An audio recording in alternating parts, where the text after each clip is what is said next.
What is going on, guys? I hope you guys are well. Today you're following along one of my aerobic runs of my week.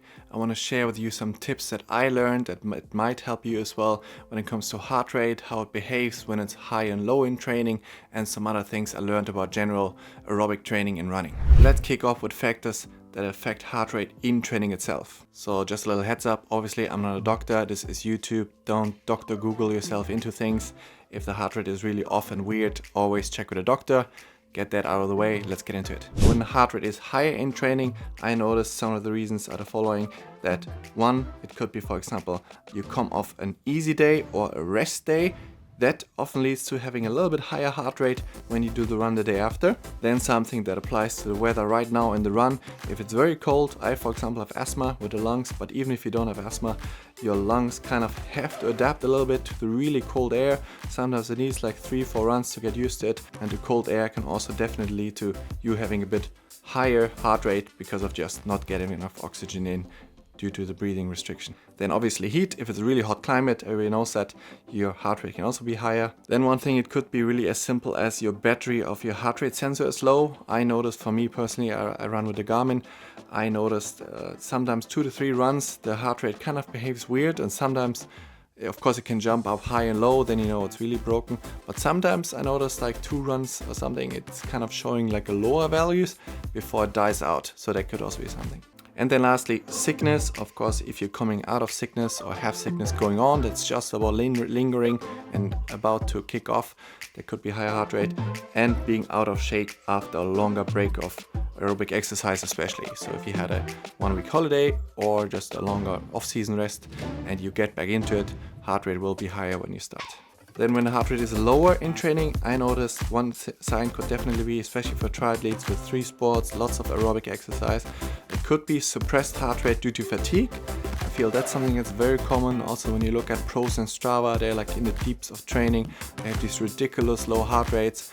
That is often a sign of fatigue, and it's suppressed, and you think, it's fitness, it's looking so good, and also they themselves, and then one day later they show up injured or they don't start the race, and then you know, okay, they probably overcooked it. That's a tricky one because it could be just as well a sign of fitness inefficiency if you have a lower heart rate in training at higher paces. That's why Training Peaks is something that can really help at analyzing it. If you have a premium account, one thing I use for analyzing is the efficiency factor. That's a number that has to go up over time. You can read about efficiency factor on Training Peaks, they explain it really well. And the second one, what's super important, is the pace to heart rate ratio. That is something that has to be under 5%. What it basically means is Training Peak calculates automatically the first half and the second half of your run, how that heart rate behaves from the first to second half, if there's an increased percentage rise. So for example, if it's under 5%, that means from the beginning of the run to the end of the run, you have a less than 5% increase in heart rate drift. If you run at the same pace, that is obviously a sign that the fitness is pretty good at that pace. And for Ironman, that is something I'm looking at. I want that to be under 2% when I run off the bike to make sure that is something that relates to Ironman and is sustainable. I found the under 2% value is something that's very accurate actually for basically almost on a second when I run off the bike. I had that for example one race 2017 Florida where I did the last run off the bike. It was 1 hour off the bike at Ironman pace. Back then it was at 4:36 minutes per kilometer, and in the race I basically did exactly with a cramp, I think 4:39 or something. So really good run, although I was cramping a little bit in the end, and although it was super hot. You've probably seen that I've changed my running in a sense, the run training. I've cut out a lot of the zone 1 running, which I had before in, which is a very safe way to build up volume obviously, but at some point I think, especially if you train around the 10-hour mark, 10 to 12 hour mark, and you run let's say 3 times and you run around 30-40k, so on a fairly low end let's say, I think training yourself to be able to run at zone 2 could be something that's really good for you. But again, it's super individual depending on your physiology. It could be, for example, that you're really bad at fat burning and that you running at that lower paces might help you the most. Bang for buck right now. For me personally, I've been doing this for a very long time. I've been running around the 5-minute per K mark for the last 12-13 years, so many kilometers. So right now I get a lot of bang for buck running at zone 2. For me that is the 4 or 5 pace to 4:20, depending on terrain, depending on fatigue. There's so many factors of data out there, but really also for you, Pace and heart rate is something that works since the 50s and have been incredible marathon times. And if you really learn a lot and understand your body just with pace and heart rate, you don't have to buy a lactate strip and all that stuff that's going on. Like, keep it basic, become a master of those things first. That's what I'm trying to do.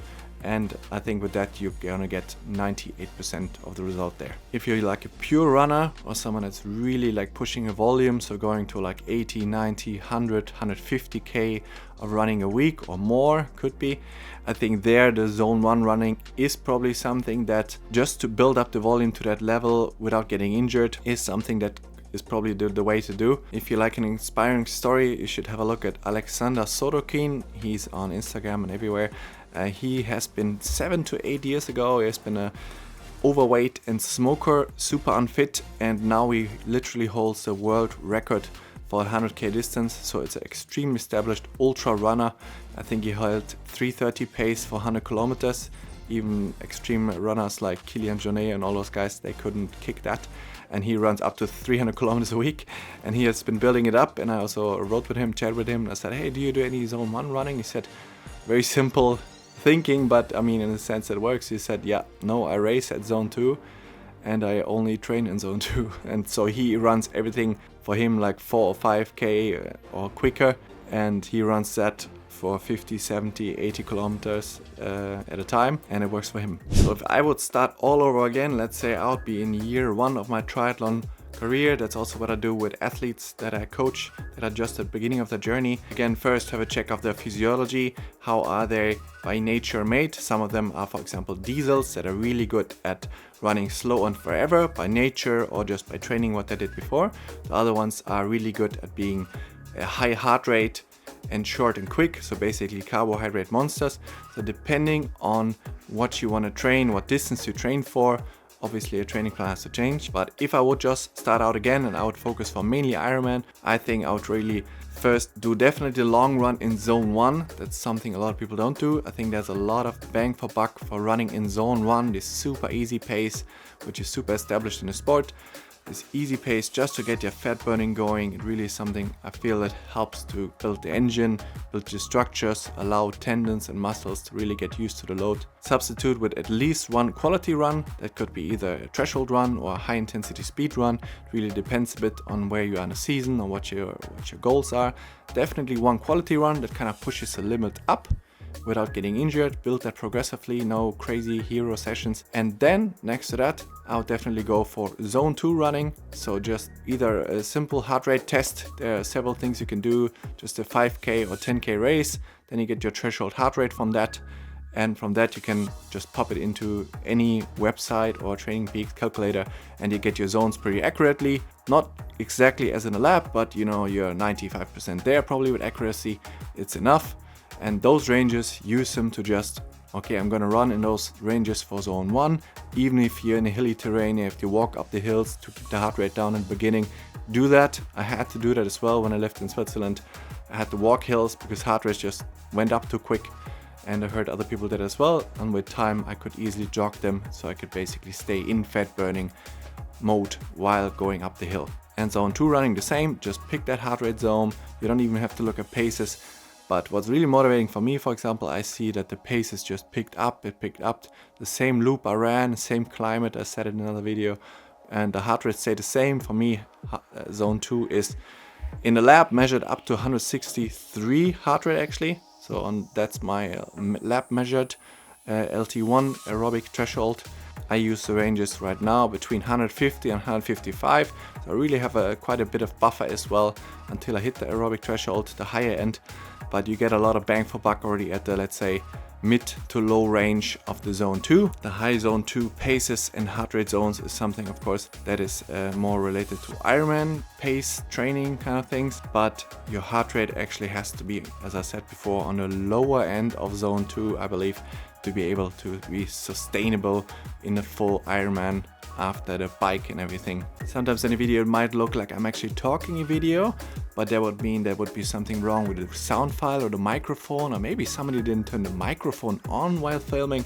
But of course that is something that would never happen to me, so that's why I'm sitting in a bedroom on the floor, the only room that's super quiet, doesn't pick up any sounds, and do a voiceover. and get you guys something that was going on my brain while running. All right, the run is in the bank, zone 2, nice 45 minutes, 10.5K, nice hilly along the coast. Now we're gonna do something for the immune system as well. Normally I do it only on my easy days, which is the Tuesday and the Sunday for sure, together with sauna, finish secret tips. But today we're gonna do it just to show you guys how it looks. As you can see, I got the pro version here, have a look. There, yes, neoprene boots. So we're gonna jump in the sea. If you want to learn anything about cold water therapy, Wim Hof on YouTube, he's the one to go to. I actually had some issues with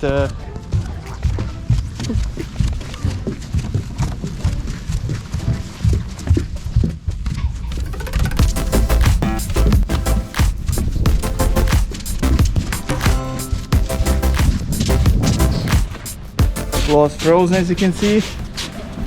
Nice and frozen, but those boots, they're gold. I want to go here. Okay.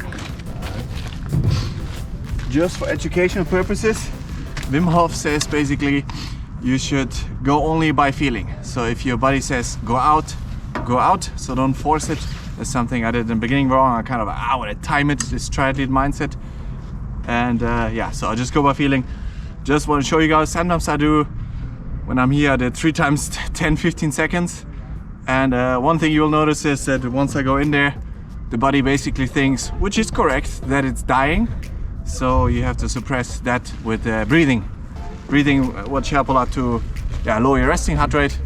I'm not sure about that too much, but it definitely higher your HRV. When you come out, that actually chronically lowers your HRV, ups the sympathetic system, and then over time, over the next 3-4 hours, HRV will go up. So helps recovery, muscle, and all those things. Give it a try. So warm.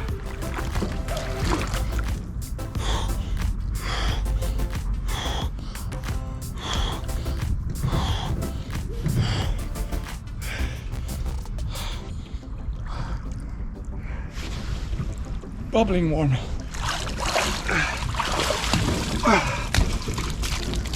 Yeah.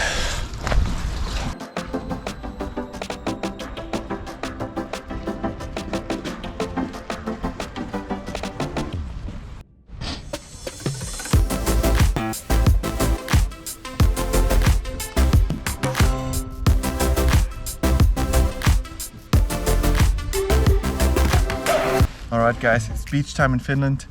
As you can see, it's boiling hot here. I'm checking out.